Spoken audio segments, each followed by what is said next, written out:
Serial Shrirastu Shubhamastu I think more than 400 episode ಆಗಿದೆ ಅನ್ಕೊಳ್ತೀನಿ. ಈಗ ಐ ಥಿಂಕ್ 450.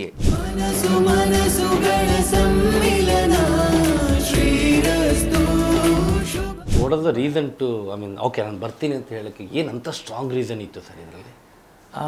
ಅದೇ ನಿಮ್ಮ ಪಾತ್ರ ತುಂಬ ಇಷ್ಟ ಆಗಿತ್ತು ನನಗೆ. ಕೆಟ್ಟದ್ದನ್ನು ನೋಡಬಾರ್ದು, ಕೆಟ್ಟದ್ದನ್ನು ಕೇಳಬಾರ್ದು, ಕೆಟ್ಟ ವಿಷಯದಲ್ಲಿ ಇನ್ವಾಲ್ವ್ ಆಗಬಾರ್ದು. ಬನ್ನಿ ಹಾಡೋಣ ಅಂತ ಒಂದು ಪ್ರೋಗ್ರಾಮ್ ಬರ್ತಿತ್ತು. ಅದರಲ್ಲಿ ಆ್ಯಕ್ಚುಲಿ ನಾನು ಶುರು ಆಗಿದ್ದು. ಎಲ್ಲರೂ ತುಂಬ ಜನ, ಗುರುಕಿರಣ್ ಅವರು ಕೂಡ ಅದರಲ್ಲಿ ಹಾಡಿದ್ದಾರೆ, ಆ್ಯಕ್ಟ್ ಮಾಡಿದ್ದಾರೆ. ನಮ್ಮ ತಂದೆಗೆ ಕಿವಿ ಕೇಳಿಸಿಲ್ಲ, ಅವರು ಟೈಫಾಯ್ಡಿಂದ ಅವ್ರಿಗೆ ಕಿವಿ.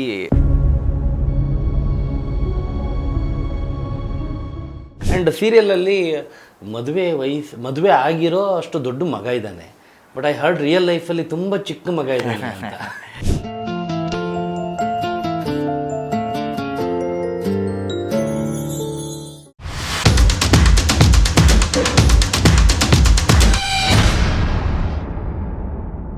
ಹಾಯ್ ಹಲೋ ನಮಸ್ತೆ ನಮಸ್ಕಾರ ಸ್ನೇಹಿತರೆ, ನೀವು ನೋಡ್ತಾ ಇದ್ದೀರಾ ಸ್ಪೀಡ್ ಪ್ಲಸ್ ಕರ್ನಾಟಕ. ನಾನು ಸಂದೀಪ್ ಕುಮಾರ್.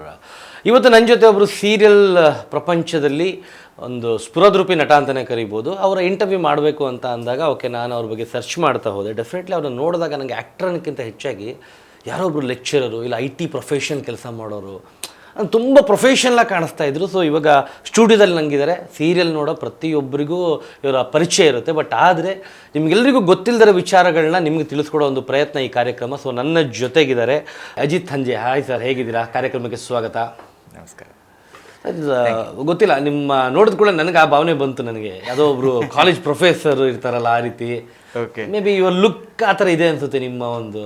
ಹೇಳಿದ್ದಾರೆ ಯಾರಾದರೂ IT professional? IT professional may be, ಆದರೆ ಪ್ರೊಫೆಸರ್ ಅಂತ ಯಾರು ಹೇಳಿಲ್ಲ, ನೀವೇ ಫಸ್ಟ್. ಆ್ಯಕ್ಚುಲಿ ನನಗೆ ಆ ಥರ ಅನಿಸ್ಬಿಡ್ತು, ಫೀಲ್ ಆಗೋಗ್ಬಿಡ್ತು ನೋಡಿದ ಕೂಡಲೇ. And serial Shrirastu Shubhamastu I think more than 400 episode ಆಗಿದೆ ಅನ್ಕೊಳ್ತೀನಿ. ಈಗ I think 450 episode. And this is a come back for you after Mukta ಆದಮೇಲೆ after so many years. Mukta serial ಆಗಿ after so many years come back ಒಂದು serial. ಹೌದು. ಮಧ್ಯದಲ್ಲಿ break ತೊಗೊಂಡಿದ್ರಿ, ಯಾಕೆ?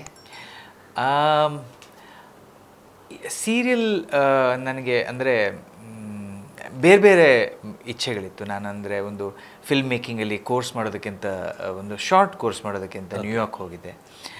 ಅದಾಗಿ ನನ್ನದೇ ಒಂದು ಕಂಪನಿ ನಡೆಸ್ತಾ ಇದ್ದೆ. ಸೊ ಸೀರಿಯಲ್ ಮಾಡೋದಕ್ಕೆ ನನಗೆ ಅಂದರೆ ಆ್ಯಕ್ಟ್ರಾಗಿ ಯಾವಾಗಲೂ ಎಕ್ಸೈಟೆಡ್ ಆಗಿರಬೇಕು ಅನ್ನೋದೊಂದು ನನಗೆ ಮುಂಚೆಯಿಂದನೂ. ಓಕೆ, ಆ ಪಾತ್ರ. ಸೊ ಯಾವುದೇ ಪಾತ್ರ ಬಂದರೂ ಕೂಡ. ಸೊ ಸೀರಿಯಲ್ಲು ಈಗ ಬೇಡ, ಆಮೇಲೆ ಬೇಡ, ಬೇರೇನೋ ಮಾಡ್ತಾಯಿದ್ದೀನಿ, ಹಾಗೆ ಮುಂದೆ ಇದಲ್ಲ ಅದಲ್ಲ ಅಂದ್ಕೊಂಡು ಹೋಗ್ತಾಯಿತ್ತು. ನನ್ನ ಕಂಪನಿ ನಡೀತಾಯಿತ್ತು, ಕೆಲಸಗಳು ನಡೀತಾಯಿತ್ತು. ಬೇರೆ ಅಂದರೆ ಇದೇ ಲೈನಲ್ಲೇ ಫಿಲ್ಮ್ ಮೇಕಿಂಗಲ್ಲೇ ಇದ್ದೀನಿ. ಬಟ್ ನಾಟಕಗಳು ಮಾಡ್ತಾಯಿದ್ದೆ. ಟೆಲಿವಿಷನಲ್ಲಿ ಆ್ಯಕ್ಟ್ ಮಾಡಿರಲಿಲ್ಲ. Almost 16 years gap. ಸುಮಾರು ಅಂದರೆ ಆಲ್ಮೋಸ್ಟ್ ಎವ್ರಿ ಇಯರ್ ಯಾರಾದರೂ ಕೇಳ್ತಾ ಇರೋರು. ಸೊ ಇಲ್ಲ ಈಗ ಬೇಡ, ಏನೋ ಒಂದು ಹೊಂದಿಕೆ ಆಗ್ತಿರಲಿಲ್ಲ. ಸೊ ಇದಕ್ಕೆ ಮತ್ತೆ ಕರೆ ಬಂದಾಗ ಪಾತ್ರ ಏನು ಅಂತ ಕೇಳಿ, and I was very excited ಈ role. What are the reason to I mean okay ನಾನು ಬರ್ತೀನಿ ಅಂತ ಹೇಳಕ್ಕೆ ಏನಂತ ಸ್ಟ್ರಾಂಗ್ ರೀಸನ್ ಇತ್ತು ಸರ್ ಇದರಲ್ಲಿ? ಅದೇ ನಿಮ್ಮ ಪಾತ್ರ ತುಂಬ ಇಷ್ಟ ಆಗಿತ್ತು ನನಗೆ. ಪಾತ್ರ ತುಂಬ ಇಷ್ಟ ಆಗಿತ್ತು. ಆ್ಯಂಡ್ ಬೇರೆ ಇನ್ನೊಂದು ಯಾವುದೋ ಒಂದು TNC ತರಂ ಅವ್ರದ್ದೇ ಒಂದು ಪ್ರಾಜೆಕ್ಟನ್ನು ಕೂಡ ನಾನು ಆ್ಯಕ್ಚುಲಿ ಒಪ್ಪಿದ್ದೆ, ಅಂದರೆ ಮಾಡಬೇಕು ಅಂತೇಳಿ. ಸೊ ಆಗ ರಾಘವೇಂದ್ರ ಹುಣಸೂರವರು ಕೇಳಿದಾಗ ಇದು ಪಾತ್ರ ಏನು ಅಂತ ಕೇಳಿ, ಕತೆ ಕೇಳಿ ತುಂಬ ಎಕ್ಸೈಟೆಡ್ ಆದ. ಅಂದರೆ ಒಂಥರ ನಿಜವಾಗ್ಲೂ ಒಂದು ಇದರಲ್ಲಿ ಬರೀ ಒಂದು ಮೊನಾಟನಸ್ ಆಗಿರುವಂಥ ರೋಲ್ ಅಲ್ಲ ಅನ್ನೋದು ಕ್ಲಿಯರಾಗಿ ಗೊತ್ತಾಯಿತು. ಸೊ ಇದರಲ್ಲಿ ಆ್ಯಕ್ಟ್ ಮಾಡೋದಕ್ಕೂ ಭಾಳ ಅವಕಾಶ ಇದೆ ಅನ್ನೋದು ಕ್ಲಿಯರಾಗಿ ಗೊತ್ತಾಯ್ತು. ಸೊ ಅದರಿಂದ ಮಾಡೋಣ ಅಂತಂದ್ಬಿಟ್ಟು ತಗೊಂಡೆ ನಾನು. ಆ್ಯಂಡ್ ನ್ಯೂಯಾರ್ಕಲ್ಲಿ ಫಿಲ್ಮ್ ಮೇಕಿಂಗ್ ಕೋರ್ಸ್ ಮಾಡಿದ್ರೆ, I mean to say that direction course ನೀವು ಕಲ್ತೀರಿ? ಹೌದು ಅಲ್ವಾ? ಸೊ ಈ ಶಾರ್ಟ್ ಕೋರ್ಸ್ ಅದು actually it's not a major course, it's a short course. ನನಗೆ ಒಂದು ರಿಫ್ರೆಷರ್ ಕೋರ್ಸ್ ಥರ ನಾಲೆಡ್ಜಿಗೋಸ್ಕರ ಮಾಡ್ಕೊಂಬಂದ್ರೆ. ಆ್ಯಂಡ್ ಡೈರೆಕ್ಷನ್ ಏನಾದರೂ ಟ್ರೈ ಮಾಡಿದ್ರೆ? ಮಾಡ್ತಾನೆ ಇದೆ, ಅಂದರೆ ನಾನು ಮಾಡ್ತಾನೆ ಇರ್ತೀನಿ. ಅಂದರೆ ಶಾರ್ಟ್ ಫಿಲ್ಮ್ಸ್ ಮಾಡ್ತೀನಿ, ಕಾರ್ಪೊರೇಟ್ ಫಿಲ್ಮ್ಸು, ಆಮೇಲೆ ಆ್ಯಡ್ ಫಿಲ್ಮ್ಸ್ ನನ್ನದೇ ಕಂಪನಿಯಿಂದ ನಾವು ಹಲವಾರು ಕಂಪನಿಗಳಿಗೆ ಮಾಡ್ತಾನೆ ಇರ್ತೀವಿ. So that is been going on, ಮುಂಚೆಯಿಂದನೂ ನಡೀತಾನೆ ಇದೆ ಅದು. ಸೊ ಬೇರೆ ಬೇರೆ ಥರದ ಇದು ಡಾಕ್ಯುಮೆಂಟ್ರೀಸ್ ಆಗಿರ್ಬೋದು, ಟೆಲಿವಿಷನ್ ಸೀರೀಸ್ ಕೂಡ ಹಲವು ಮಾಡಿದ್ದೀವಿ. ಸೊ ಆ ಲೈನಲ್ಲಿ ಅದು ಸಾಕ್ತಾನೆ ಬಂದಿದೆ. ಆ್ಯಕ್ಟಿಂಗ್ ಅದೇ ಹೇಳಿದಲ್ಲ, ಆ್ಯಕ್ಟಿಂಗ್ ಎಕ್ಸೈಟ್ ಆಗೋದಕ್ಕೆ ನಾನು ನಾಟಕ ಮಾಡ್ಕೊಂಡಿದ್ದೆ. ಸೊ ಯಾಕೆಂದ್ರೆ ನಾಟಕ ಮಾಡೋದಕ್ಕೆ ಒಂದು ನಾಟಕದಿಂದ ಇನ್ನೊಂದು ನಾಟಕಕ್ಕೆ ತುಂಬ ವ್ಯತ್ಯಾಸ ಇರುತ್ತೆ. ಅಂದರೆ ನಿಮಗೆ ಆ್ಯಕ್ಟ್ರಾಗಿ ಒಂದು ಆಲ್ವೇಸ್ ನಿಮಗೆ ಒಂದು ಖುಷಿ ಕೊಡುತ್ತೆ ಒಂದು ಸ್ಟೇಜ್ ಮೇಲೆ ಲೈವ್ ಆಡಿಯನ್ಸ್ ಎದುರುಗಡೆ ಮಾಡೋದು. ಸೊ ಇದರಲ್ಲಿ ನನಗೆ ಒಂಥರ ಅದೇ ರೀತಿಯ ಒಂದು ಖುಷಿ ಕೊಟ್ಟಿದೆ ಅಂತ ಹೇಳ್ಬೋದು ಈಗ ಮಾಡ್ತಿರುವ ಸೀರಿಯಲಲ್ಲಿ. ಯಾಕೆಂದರೆ ನನಗೆ ಎಲ್ಲ ಥರದ ಫ್ಲೇವರ್ ಎಕ್ಸ್ಪೀರಿಯನ್ಸ್ ಮಾಡೋಕ್ಕೆ ಸಿಗ್ತಾ ಇದೆ ಆ್ಯಸ್ ಎನ್ ಆ್ಯಕ್ಟರ್. ನವರಸಗಳನ್ನು ನವರಸ ಅಂತ ಹೇಳೋಕ್ಕಾಗುತ್ತೋ ಇಲ್ವೋ, ಬಟ್ ಆಲ್ಮೋಸ್ಟ್ ಲಾಟ್ ಆಫ್ ಇದು. ಆ್ಯಂಡ್ ನಿಮ್ಮ ಬಗ್ಗೆ ಪರ್ಸ್ನಲ್ ಆಗಿ ತಿಳ್ಕೊಬೇಕು ಅಂತಂದರೆ, ಐ ಮೀನ್ ನಿಮ್ಮ ಕಾಲೇಜ್ ಡೇಸು, ಓದಿದ್ದೇನು, ಎಜುಕೇಷನ್ ಏನು, ಫ್ಯಾಮಿಲಿ ಬ್ಯಾಕ್ಗ್ರೌಂಡು? ನಾ ಓದಿದ್ದು ಎಲ್ಲ ಇದರದ್ದು ಸಂಬಂಧ ಏನಿಲ್ಲ ಆ್ಯಕ್ಚುಲಿ. ಏನು ಸರ್ ನಿಮ್ಮ ಎಜುಕೇಷನ್ ಕೇಳ್ಬೋದಾ? ನಾನು MA ಮಾಡಿದ್ದೀನಿ ಹೆಸರಿಗೆ ಇಂಗ್ಲೀಷ್ ಲಿಟ್ರೇಚರಲ್ಲಿ. ಓಕೆ. ಬಟ್ ಅಷ್ಟೇ, ಅದರ ಮೇಲೆ ಅದರಿಂದ ಏನು ಇದಿಲ್ಲ. ಮುಂಚೆ ನಾಟಕ ಅದು ಇದು ಅಂತ ಹೇಳ್ಕೊಂಡು ಮಾಡ್ತಾಯಿದ್ದೆ ಎಲ್ಲೋ ಒಂದು ಕಡೆ. ಆಮೇಲೆ ಯಾರೋ ಒಂದು DD9ಗೆ ಒಂದು ಇದಕ್ಕೆ ಹೇಳಿದರು, ಬನ್ನಿ ಹಾಡೋಣ ಅಂತ ಒಂದು ಪ್ರೋಗ್ರಾಮ್ ಬರ್ತಿತ್ತು.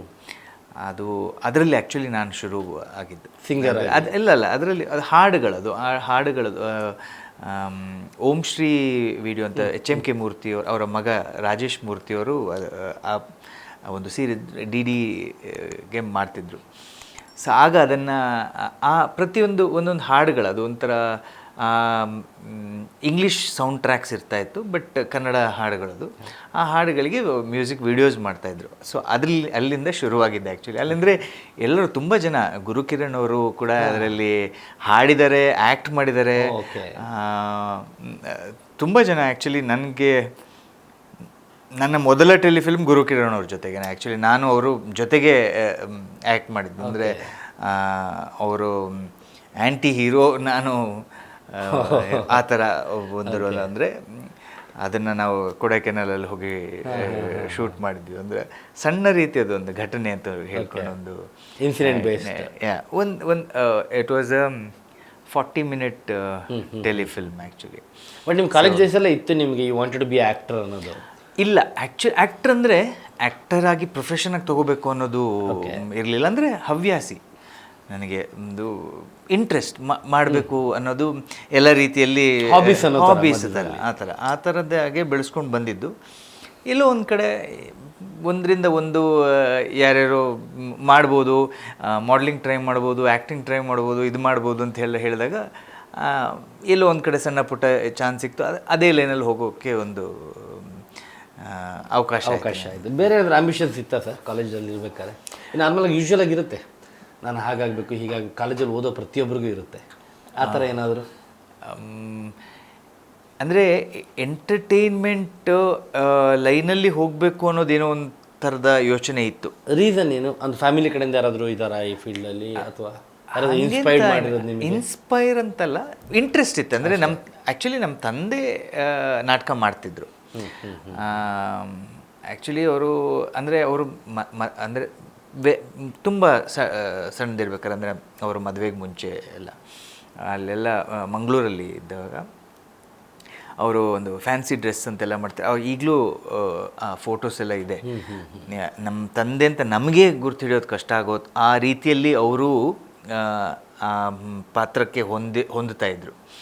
ಸೊ ಆ್ಯಂಡ್ ನಮ್ಮ ತಂದೆಯ ಔಟ್ಲುಕ್, ಒಬ್ಬ ಒಂದು ಪರ್ಫಾರ್ಮರ್ ನೋಡಿದಾಗ, ಆ್ಯಕ್ಟರ್ ಅಂತಲ್ಲ, ಎನಿ ಪರ್ಫಾರ್ಮರ್ ನೋಡಿದಾಗ ಅವರ ಔಟ್ಲುಕ್ ಯಾವ ರೀತಿ ಇತ್ತು. ಅವರಿಗೆ ನಮ್ಮ ತಂದೆಗೆ ಕಿವಿ ಕೇಳಿಸ್ತಿಲ್ಲ. ಅವರು ಟೈಫಾಯ್ಡಿಂದ ಅವ್ರಿಗೆ ಕಿವಿ ಕಮ್ಮಿ ಕೇಳಿಸ್ತಾ ಇತ್ತು, ಅವ್ರಿಗೆ ಕಿವಿ ಕೇಳಿಸ್ತಿರಲ್ಲ. ಅಂದರೆ ಬಟ್ ಆದರೆ ಒಬ್ಬ ಯಾವುದಾದ್ರು ಒಂದು ಸ್ಕ್ರೀನಲ್ಲಿ ಏನಾದರೂ ಒಂದು ಸಿನಿಮಾ ಏನಾದರೂ ನೋಡಿದ್ರೆ ಅವ್ರು ಕೇಳದಿದ್ರು ಕೂಡ ಆ ಪರ್ಸನ್ ಯಾವ ರೀತಿ ಅವ್ರ ಎಕ್ಸ್ಪ್ರೆಷನ್ಸ್ ಯಾವ ರೀತಿ ಆ್ಯಕ್ಟ್ ಮಾಡ್ತಿದ್ದಾರೆ ಅನ್ನೋದು ಆ ಮುಖಭಾವದಲ್ಲೇ ಅವ್ರು ಸರಿಗೆ ಮಾಡ್ತಿದ್ದಾರಾ, ನ್ಯಾಚುರಲ್ ಆಗಿದೆಯಾ ಅದು ಪರ್ಫಾರ್ಮೆನ್ಸ್ ಕರೆಕ್ಟಾಗಿದೆಯಾ ಅನ್ನೋದನ್ನು ಅವರು ಹೇಳ್ತಾ ಇದ್ರು.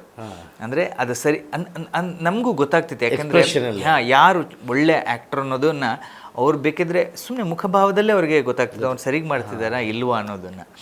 ಸೊ ಅವರ ಆ ಒಂದು ಪ್ರಿಸಿಷನ್ ಥಿಂಕಿಂಗ್ ಪ್ರಾಬಬ್ಲಿ ನಮ್ಮಲ್ಲಿ ಎಲ್ಲೋ ಒಂದು ಕಡೆ ಆ ಒಂದು ಇಂಟ್ರೆಸ್ಟ್ ಹುಟ್ಟಿಸಿತ್ತು ಅನಿಸುತ್ತೆ. ಸೊ ರಕ್ತಗತವಾಗಿ ಬಂದಿದೆ ಅಂತಾರಲ್ಲ ಹಾಗೆ. ಅಂದರೆ ನಮ್ಮ ತಂದೆ ಆ ಒಂದು ಅಂಕ ಇರುತ್ತೆ. ಅಂದರೆ ನಮ್ಮ ತಾಯಿ ಕೂಡ ಕಲ್ಚರಲ್ಲಿ ತುಂಬ ಇಂಟ್ರೆಸ್ಟೆಡ್ ಆಗಿದ್ರು. ಅವ್ರು ಹಾಡ್ತಿದ್ರು, ಹಾರ್ಮೋನಿಯಂ ಬಾರಿಸ್ತಿದ್ರು. ಸೊ ಹಾಗಾಗಿ ಕಲ್ಚರಲಿ ನಮ್ಮ ಎಂಟೈರ್ ಫ್ಯಾಮಿಲಿ ವೆರಿ ಒಂದು ಓರಿಯೆಂಟೆಡ್ ಆಗಿದ್ದರಿಂದ ಸೊ ಎಲ್ಲೋ ಒಂದು ಕಡೆ ಆ ಕಡೆ ಹೋಗೋದು ಗಮನ ಸೆಳೆಯೋಕ್ಕೆ ಸ್ಟಾರ್ಟ್ ಆಗೋಯ್ತು. ಆ್ಯಂಡ್ ಸೀರಿಯಲಲ್ಲಿ ಮದುವೆ ಆಗಿರೋ ಅಷ್ಟು ದೊಡ್ಡ ಮಗ ಇದ್ದಾನೆ, ಬಟ್ ಐ ಹರ್ಡ್ ರಿಯಲ್ ಲೈಫಲ್ಲಿ ತುಂಬ ಚಿಕ್ಕ ಮಗ ಇದ್ದಾನೆ ಅಂತ. ಇಲ್ಲ, ನಾನು ಅಷ್ಟು ಚಿಕ್ಕವನಲ್ಲ, ಅದು ಬೇರೆ ಪ್ರಶ್ನೆ. ಬಟ್ ಹೌದು, ನನಗೆ ನನ್ನ ಮಗನ ವಯಸ್ಸು ಒಂದು 5.5 ವರ್ಷ. ಓಕೆ. ಆ್ಯಂಡ್ ಸೀರಿಯಲ್ ಮಗ ಹೌದು, ಮದುವೆ ಆಗಿ ಆ ಪಾತ್ರ ವೇರಿಯೇಷನ್ ನೋಡಿದಾಗ ರಿಯಲ್ ಲೈಫಲ್ಲಿ ಇನ್ನೂ ಆ ಅನುಭವ ಆಗಿಲ್ಲ, ಮಗನ ಮದುವೆ ಸೊಸೆ ಅನುಭವಗಳಾಗಿಲ್ಲ. ಇಲ್ಲಿ ನೀವು ಇದು ನೋಡಿದಾಗ ಎಷ್ಟೋ ಕಡೆ ನನ್ನ ಕಮೆಂಟ್ಸ್ ಎಲ್ಲ ನೋಡ್ತಾ ಇದ್ದೆ, ಸೊಸೆ ಮಾವ ಚೆನ್ನಾಗಿರಬೇಕು ಅನ್ನೋದು, ಈ ಥರ ಮಾವ ಸಿಗಬೇಕು ಅನ್ನೋದು ಅಲ್ಲ. ಅದನ್ನೆಲ್ಲ ಕೇಳಿದಾಗ ಅಥವಾ ಹೊರಗಡೆ ನಿಮ್ಗೆ ಆ ಥರ ಒಂದು ರಿಯಾಕ್ಷನ್ಸ್ ಬರ್ತಾ ಇದ್ದಾಗ how do you feel about it? ಒಂಥರ ಸ್ವಲ್ಪ ಸ್ಟ್ರೇಂಜ್ ಅನಿಸುತ್ತೆ. ಯಾಕೆಂದರೆ ನಮ್ಮ ಮನೆಗೆ ಬಂದರೆ ಅವನ ಜೊತೆ ಆಟ ಆಡೋದು, ಅವನ ತಲೆ ಮೇಲೆ ಹೆಗಲ ಮೇಲೆ ಹತ್ತು ಕೂತ್ಕೊಳ್ಳೋದು, ಆ ಥರದ್ದೇ ನನ್ನ ಎಕ್ಸ್ಪೀರಿಯನ್ಸ್ ಇರೋದು. ಅಲ್ಲಿ ಹೋದಾಗ ಅದಕ್ಕೆ ಇಟ್ಸ್ ಅ ಕಂಪ್ಲೀಟ್ಲಿ ಅದೇ ಹೇಳಿದ್ನಲ್ಲ, ಇದೆಲ್ಲ ನಾವು ನೋಡಿ ಅದನ್ನು ಗ್ರಾಸ್ಪ್ ಮಾಡಿರುವಂಥದ್ದು. ಅಂದ್ರೆ ಈಗ ನಮ್ಮ ತಂದೆ ನೋಡಿರ್ತೀನಿ, ಸೊ ಬೇರೆ ಇನ್ಯಾರನ್ನ ನೋಡಿರ್ತೀನಿ, ಆ ರೀತಿ ಹೊರತು ನನ್ನ ಪರ್ಸ್ನಲ್ ಎಕ್ಸ್ಪೀರಿಯನ್ಸ್ ಅಂತೂ ಆ ಥರದ್ದಿಲ್ಲ. So it's all an actors job ಅಷ್ಟೇ. ಅಂದರೆ ನಾನು ಎಕ್ಸ್ಪೀರಿಯನ್ಸಿಂದ ಮಾಡ್ತಿದ್ದೀನಿ ಅಂತ ಯಾವುದೂ ಇಲ್ಲ. ಆ್ಯಕ್ಟರಾಗಿ ಏನು ಮಾಡೋಕ್ಕೆ ಸಾಧ್ಯನೋ ಮಾಡ್ತಾಯಿದ್ದೀನಿ. ನಿಮ್ಮ ಗ್ರೇ ಹೇರ್ ಬಗ್ಗೆ ಏನೋ ಸ್ಟೋರಿ ಇದೆಯಂತಲ್ಲ ಸರ್, ಪ್ಲೀಸ್. ಗ್ರೇ ಹೇರ್ ಬಗ್ಗೆ ಏನಷ್ಟು ನಾನು ಕೇಳ್ಪಟ್ಟೆ. ಏನು ಗ್ರೇ ಆದಮೇಲೆ ನಾರ್ಮಲ್ ಆಗೆಲ್ಲ ಡೈ ಹಾಕ್ತಾರೆ, ನಿಮ್ಗೆ ಹಾಕೋಕ್ಕೆ ಇಷ್ಟ ಇಲ್ವಾ? ಇಲ್ಲ, actually that's a wrong thing. ಅಂದರೆ ನಾನು ಯಾವುದು ಒಂದು ಫಿಲ್ಮ್ ಮಾಡ್ತಾಯಿದ್ವಿ, ಒಂದು ಇಂಗ್ಲೀಷ್ ಫಿಲ್ಮ್ ಮಾಡಿದ್ವಿ ಆ್ಯಕ್ಚುಲಿ, ಸ್ಟಂಬಲ್ ಅಂತೇಳಿ. ಪ್ರಕಾಶ್ ಬೆಳವಾಡಿ ಅವರು ಡೈರೆಕ್ಟ್ ಮಾಡಿದ್ರು, ಅದಕ್ಕೆ ನ್ಯಾಷನಲ್ ಅವಾರ್ಡ್ ಕೂಡ ಬಂತದ್ದು. ಓಕೆ. ಏನಿದೆ, ಆ ಫಿಲ್ಮ್ ಮಾಡಬೇಕಾದ್ರೆ ನಾನು ಒಬ್ಬ US ರಿಟರ್ನ್ಡ್ ಹುಡುಗ ಆ ರೋಲ್ ಮಾಡಬೇಕಾಯಿತು. ಸೊ ಆ ರೋಲ್ ಮಾಡ್ಬೇಕಾದ್ರೆ ಅವರು ಕಲರ್ ನನ್ನ ಹೇರ್ ಕಲರ್ ಮಾಡಬೇಕು ಅಂತ ಹೇಳಿದರು, ಏನೋ ಆ ರೋಲಿಗೆ ತಕ್ಕಂಗೆ. ಆ ಕಲರ್ ಒಂದು ಸತಿ ಮಾಡಿ ಅದು ಮತ್ತೆ ಗ್ರೋ ಆದಾಗ ಕೆಲವು ಗ್ರೇ ಒಂದೆರಡು ಕಾಣಿಸ್ತು. ಸೊ ಆ್ಯಕ್ಟರ್ ಆಗಿದ್ದಾಗ ಇವಾಗ ನೀವು ಗ್ರೇ ಇಟ್ಕೊಳ್ಳೋದಕ್ಕಾಗಲ್ಲ, ಸೊ ನೀವು ಕಲರ್ ಮಾಡಬೇಕು. ಸೊ ಹಂಗೆ ಕಲರ್ ಮಾಡ್ತಾ ಮಾಡ್ತಾ ಅದು ತುಂಬ ಗ್ರೇ ಆಗಕ್ಕೆ ಶುರು ಆಯಿತು. ಸೊ ಹಾಗಾಗಿ ಅದರಿಂದ ನನಗೆ ಸ್ವಲ್ಪ ಒಂಚೂರು ಬೇಗ ಆಗಿರ್ಬೋದು. ಆ್ಯಂಡ್ ನಾನು ಎಲ್ಲೋ ಒಂದು ಕಡೆ ಏನಿದೆ, ಬೇಡ ಕಲರ್ ಮಾಡೋದು ಸಾಕು ಅಂತ ಅನ್ನಿಸ್ತು. Actually this is the very sexiest looks. ಯಾಕಂದರೆ ನಿಮಗೆ ಅಜಿತ್ ಅವ್ರನ್ನೆಲ್ಲ ನೋಡಿದ್ವಿ, ನೀವು ಪೆಪ್ಪರ್ ಸಾಲ್ಟ್ ಗೆಟಪ್ ಅಂತಾರೆ, ಶಿವಣ್ಣ ಒಂದು ಸಿನಿಮಾದಲ್ಲಿ ಹಾಕಿದ್ರು ನಿಮಗೆ. ಆ ಲುಕ್ ಒಂಥರ ಅದೇನೋ ಒಂದು ಮೋಡಿ ಮಾಡೋದು. ಮೋಸ್ಟ್ ಇದೇ ಕಾರಣಕ್ಕೆ ಅನ್ಸುತ್ತೆ ನಿಮಗೆ ಟಿ ವಿಲಿ ನಿಮ್ಮನ್ನ ನೋಡಿದ್ಮೇಲೆ ಸಾಕಷ್ಟು ಜನ ಫೀಮೇಲ್ ಫ್ಯಾನ್ಸ್ ಆಗಿದ್ದಾರೆ, ಹ್ಯೂಜ್ ನಂಬರ್ ಆಫ್ ಮೆಸೇಜಸ್ಗಳು, ಕಾಲ್ಸ್ ಮಾಡಿ ಅಪ್ರಿಷಿಯೇಟ್ ಮಾಡ್ತಾ ಇರ್ತಾರ ಹೆಣ್ಮಕ್ಳು? ಹಂಗೇನಿಲ್ಲ ಆ್ಯಕ್ಚುಲಿ. ಎಲ್ಲೋ ಒಬ್ರು ಅಂದರೆ ಅಪ್ರಿಷಿಯೇಟ್ ಅಂತಲ್ಲ, ದೇ ಲೈಕ್ ದ ರೋಲ್, ನಾನು ಪರ್ಫಾರ್ಮೆನ್ಸ್ ಅಷ್ಟೇ ಹೊರತು ಅದ್ರ ಮೇಲೆ ಬೀಟ್ ಪ್ಲಸ್ ಕರ್ನಾಟಕ.